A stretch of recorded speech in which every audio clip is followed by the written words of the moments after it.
Hello friends, welcome back to my new video. दोस्तों, जब भी इस जहाँ में प्रेम की कोई बात आती है तो सबसे पहले हमारे मन में राधा कृष्ण के प्रेम की कथा याद आती है। परंतु अधिकतर जनमानस के मन में ये सवाल उठता है कि जब भगवान राधा रानी से बेइंतहा प्रेम करते थे तो उन्होंने उनसे शादी क्यों नहीं की। अगर आपके मन में भी यह सवाल उठता है तो यह वीडियो आपके लिए ही है, क्योंकि हम इस वीडियो में इसी सवाल के विषय में चर्चा करेंगे कि भगवान श्री कृष्ण ने राधा रानी से विवाह क्यों नहीं किया।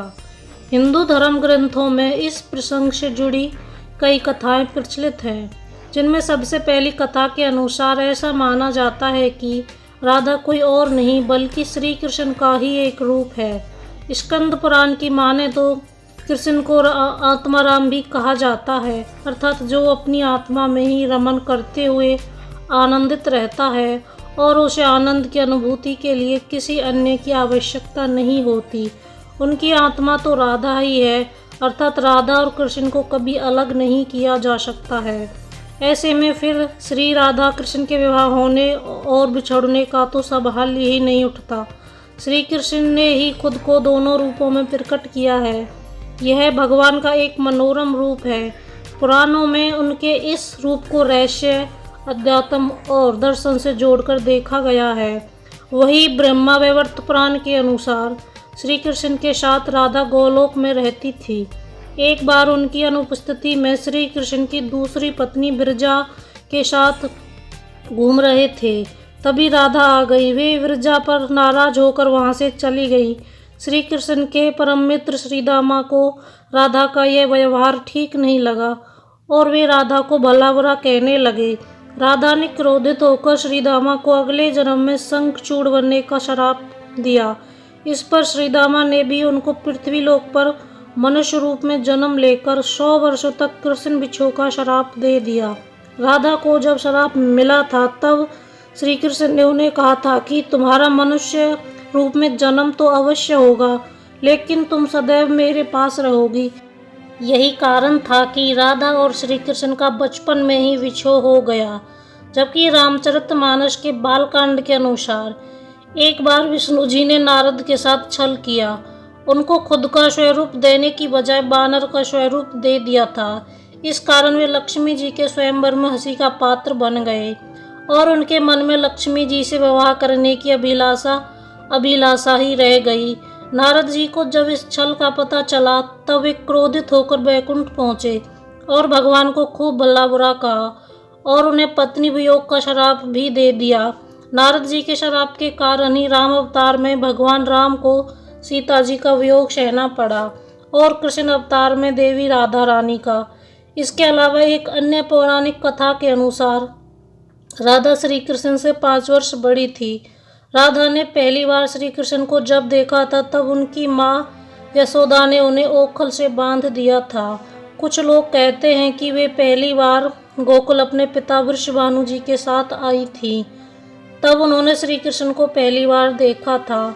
जबकि कुछ कथाओं की माने तो राधा ने श्री कृष्ण को पहली बार संकीर्ण तीर्थ पर देखा था। जो भी हो, लेकिन जब राधा ने श्री कृष्ण को पहली बार देखा तो वह उनके प्रेम में पागल जैसी हो गई थी और कृष्ण भी उन्हें देखकर मोहित हो गए थे और फिर दोनों में प्रेम हो गया, ऐसा माना जाता है। तभी से राधा श्री कृष्ण की मुरली सुनकर नाचने लगती थी और वह उनसे मिलने के लिए भी बाहर निकल जाती थी। जब समाज में राधा और कृष्ण के प्रेम की चर्चा चल पड़ी तो राधा के समाज के लोगों ने राधा का घर से बाहर निकलवाना बंद करवा दिया। जिसके बाद एक दिन कृष्ण ने अपनी माता यशोदा से कहा कि माता, मैं राधा से विवाह करना चाहता हूँ। यह सुनकर यशोदा मैया ने कहा कि राधा तुम्हारे लिए ठीक लड़की नहीं है। पहला तो यह कि वह तुमसे उम्र में बड़ी है और दूसरा यह कि उनकी बंगड़ी रायान के साथ पहले से ही तय हो चुकी है और वह कंस की सेना में है जो अभी युद्ध लड़ने गया है। तब आएगा तो राधा का उनके साथ विवाह हो जाएगा, इसलिए उससे तुम्हारा विवाह नहीं हो सकता। हम तुम्हारे लिए दूसरी कन्या ढूंढेंगे। लेकिन कृष्ण जिद करने लगे। तब यशोदा ने नंद बाबा से कहा। कृष्ण ने नंद की भी बात नहीं मानी। तब नंद बाबा कृष्ण को गर्ग ऋषि के पास ले गए। गर्ग ऋषि ने इस कृष्ण को समझाया कि तुम्हारा जन्म किसी खास उद्देश्य के लिए हुआ है। इसकी भविष्यवाणी पहले ही हो चुकी है। तुम तारनहार हो। इस संसार में तुम धर्म की स्थापना करोगे। तुम्हें इस ग्वालिन से विवाह करना नहीं चाहिए। तुम्हारा एक खास लक्ष्य है। तब श्री कृष्ण कहते हैं, मुझे नहीं बनना तारनहार। मैं तो अपनी गायों ग्वालनों और इन नदी पहाड़ों के बीच रहकर ही प्रसन्न और आनंदित हूँ। और यदि मुझे धर्म की स्थापना करनी ही है तो क्या मैं इस अधर्म के साथ शुरुआत करूँ कि जो मुझे चाहती है और जिसे मैं प्रेम करता हूँ उसे छोड़ दूँ? यह तो न्याय नहीं है ना। गर्ग मुनि हर तरह से समझाते हैं लेकिन कृष्ण नहीं समझते।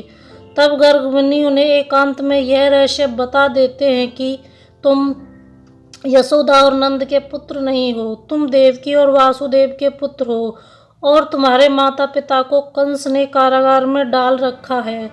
यह सुनकर श्री कृष्ण कुछ भी कहने की स्थिति में नहीं रहे और फिर उन्होंने कहा, कृपया मुझे मेरे बारे में और कुछ बताइए। तब गर्ग मुनि ने कहा कि नंद ने तुम्हें पहचान लिया है और तुमने अपने सभी गुणों को प्रकट कर दिया है। तुम्हारे ये लक्षण जो इस ओर संकेत करते हैं कि तुम ही वो महापुरुष हो जिसके विषय में ऋषि मुनि वर्षों से चर्चा करते आ रहे हैं। यह सुनकर श्री कृष्ण चुपचाप उठे और गोवर्धन पर्वत की सबसे ऊंची चोटी पर जाकर आकाश को देखने लगे। बस वे वहीं दिन भर रहे।